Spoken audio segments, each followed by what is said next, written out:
மாதா தொலைக்காட்சி அன்பர்களே, இறந்த நம்பிக்கையாளர்களின் ஆன்மாக்கள் இறைவனிலே நித்திய இளைப்பாற்றி அடைய நமது மாதா தொலைக்காட்சியோடு இணைந்து ஒரே குடும்பமாக மன்றாடுவோம்.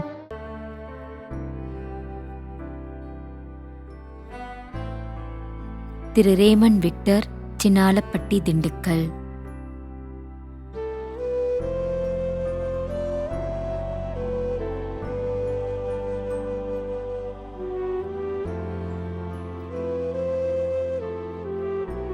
M. Joseph,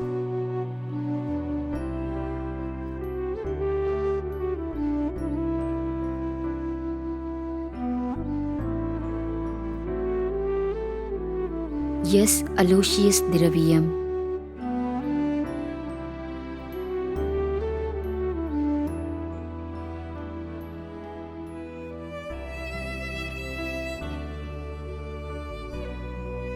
M. George, Chennai.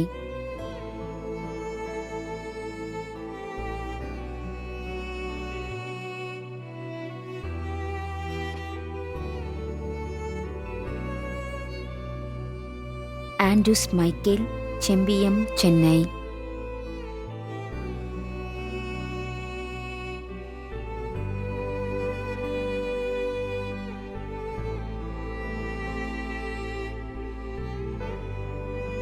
Mariyammal Nataraj, Chennai.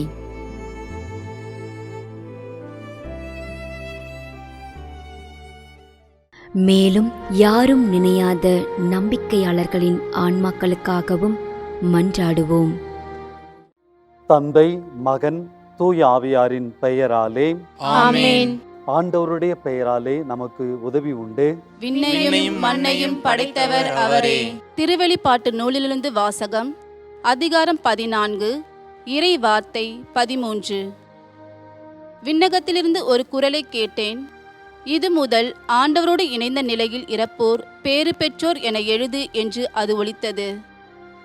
அதற்கு தூய ஆவியார், ஆம், அவர்கள் தங்கள் உழைப்பிலிருந்து ஓய்வு பெறுவார்கள், ஏனெனில் அவர்கள் செயல்கள் அவர்களை பின்தொடரும் என்று கூறினார்.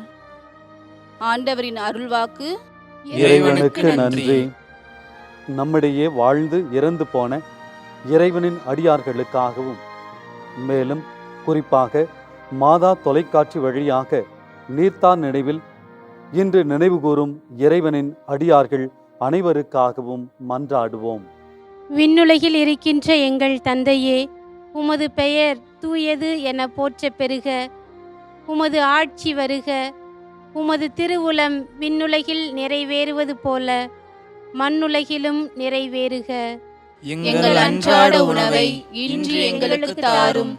எங்களுக்கு எதிராக குற்றம் செய்வோரை நாங்கள் மன்னிப்பது போல எங்கள் குற்றங்களை மன்னியும். எங்களை சோதனைக்கு உட்படுத்தாதையும் தீமையிலிருந்து எங்களை விடுவித்தருளும். ஆமென். மன்றாடுவோமாக. இறைவா, இரக்கம் காட்டுவதும் மன்னிப்பு அளிப்பதும் உமது இயல்பு. ஆகையால் உமது திருவடிகளுக்கு வந்துள்ள இன்று நாங்கள் நினைவு கூறும் ஆன்மாக்கள் மீது இரக்கம் கொண்டு அவர்களுடைய குடும்பத்தார் மற்றும் மாதா தொலைக்காட்சி குடும்பம் செலுத்தும் ஜெபங்களை ஏற்று அவர்களது குற்றங்களையும் அவற்றிற்குரிய தண்டனையையும் மன்னித்து அமைதியையும் முடிவில்லாத வாழ்வையும் தந்திடுமாறு எங்கள் ஆண்டவராகிய கிறிஸ்து வழியாக உம்மை மன்றாடுகின்றோம். ஆமென். நிலையான இளைப்பாறுதலை ஆண்டவரே இவர்களுக்கு அளித்தருளும். முடிவில்லாத ஒளி இவர்கள் மேல் ஒளிர்வதாக. இறந்த நம்பிக்கையாளர்களின் ஆன்மாக்கள் இறைவனின் இரக்கத்தினால் அமைதியில் இளைப்பாறுவனவாக. ஆமென்.